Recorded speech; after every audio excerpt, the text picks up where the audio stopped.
Hey, what's up all you disgusting apes and apices? I thought I could rest in my canopied kingdom after making a video recently, but unfortunately, Hollywood just never seems to sleep.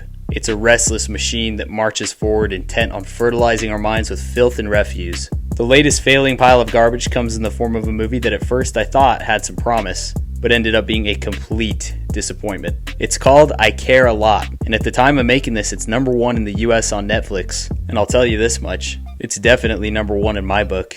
Number 1 for movies that deserves an aggressive ape attack.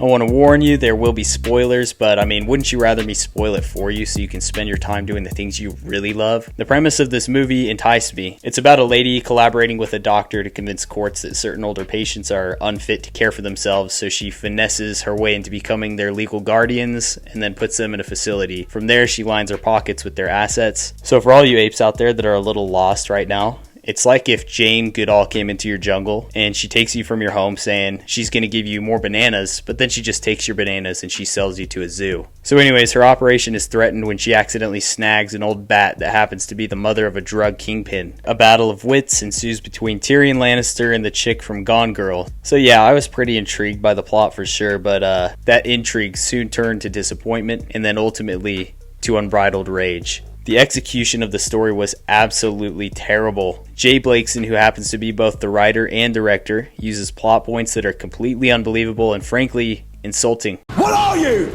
An idiot sandwich. Obviously, tons of movies can get away with being a bit ridiculous and still be enjoyable, but the reason it didn't work for me in this movie is because I know that anything that happened was to uphold an absurd narrative that really just boils down to two things. First, men. You absolutely suck! And secondly, Marla Grayson, who's supposed to be this feminist icon, is a flawless and unmatched force of nature that comes out on top in literally any situation. Now clearly every piece of art is up for interpretation, so someone else may have sat there watching this having some sort of transcendental inner awakening, and more power to them if they did, but I found it to just be absolutely excruciating to watch. The man-hating begins almost instantly as Marla just demolishes this guy in court with the help of the world's most incompetent judge. This guy is mad because not only has Marla taken all of his mother's assets, including her home and money, but on top of that, she won't let her boy see his mom. So yeah, he's understandably angry when he loses, and he confronts her outside by calling her the B word and some other unkind things. And then she just goes off on him and drops the following lines in quick succession. She says, "Does it sting more because I'm a woman that you got so soundly beaten in there by someone with a having a doesn't automatically make you more scary to me. Just the opposite. You may be a man, but if you ever threaten, touch, or spit on me again, I will grab your..." I don't think this guy really cared what gender she was. He was mad because she's imprisoning his mother. It wasn't about the oppression of men over women at all, but they kind of transplanted it in there in such a way that it's forced and unnatural. Oh, and it doesn't stop there. It's rampant throughout the entire movie. At another point, she's verbally sparring with the mob boss's lawyer, and he references Marla's doctor collaborator as a he, and Marla goes, "she," and the lawyer's like, "What?" And she's like, "The doctor is a she." It's like, okay, let's calm down. There are plenty of doctors out there that are gals. The lawyer doesn't need to act like it's some sort of anomaly. Here are some other honorable mentions from our gal here. You know how many times I've been threatened by a man? Thousands. You know how many of them ever came to anything? 2. Another one. You can't convince a woman to do what you want, then you call her up and threaten to kill her. Hold on a sec. Let me ask my wife something.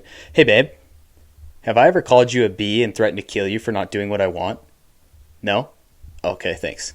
Those are some obvious examples of the whole man-hating theme, but just as important as what's said is how the characters are portrayed. And you'll see as you watch the movie that every single man in the entire movie is incompetent and is outwitted and outplayed by Marla and her cohorts, including mob boss Peter Dinklage. The most successful agent in Dinklage's entourage is his only female employee, who successfully kidnaps Marla. I find that there's a few problems with this cheap approach to feminism, which, in my opinion, isn't empowering in the slightest.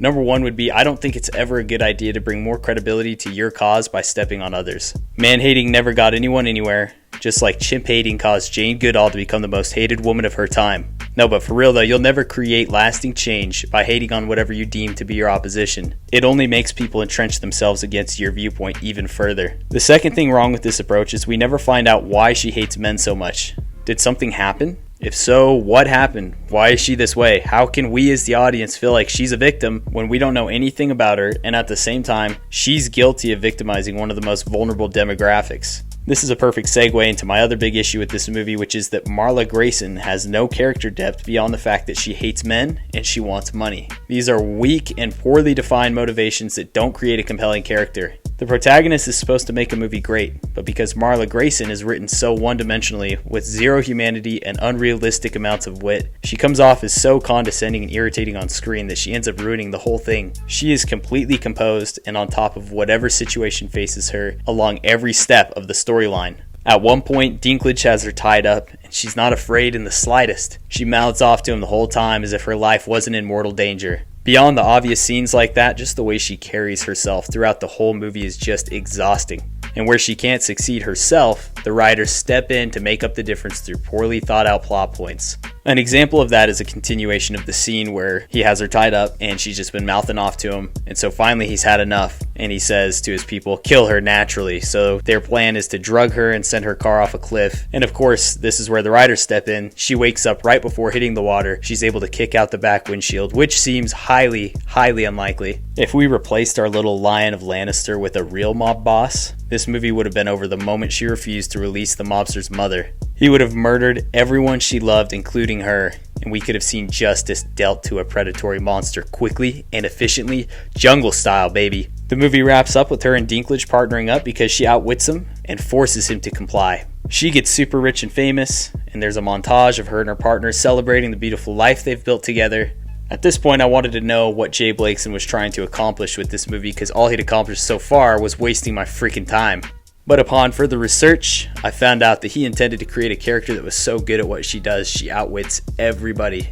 I guess he accomplished his goal, but at what cost? A dislikable protagonist that we're forced to sit there and watch spout out anti-male rhetoric and cheesy lines like, "I'm not a lamb, I'm a f***ing lioness," all the while unable to relate to her condescending tone and annoying facial expressions. It was just too much for me. It'd be like if Game of Thrones was told entirely from the perspective of Prince Joffrey. How many people honestly would have stuck around for 8 seasons of that hateable maniac? Luckily, there is one true ape in this movie. It's our boy from the beginning with a trucker hat that just wanted to see his poor mom. He lights that entitled lioness right up, and that's how the movie ends. His total screen time couldn't have been more than 5 minutes, but he truly releases his inner ape when the time comes. This movie, which is supposed to be a comedy, didn't make me laugh once. It's truly bottom of the barrel, low tier trash. It wasn't just me either. Let's see what some of these other apes had to say to Jay Blakeson. You're taking everything I work for. I'm gonna fight your. Let me tell you something. I walked into this building and watched this movie from the beginning. Dinklage! The piece of Rosamund Pike! the piece of Jay Blakeson! I'm coming for you. Where you at? Jay Blakeson. You piece of I'm gonna kick your. Also, what is this huge disparity between audience scores and Rotten Tomatoes?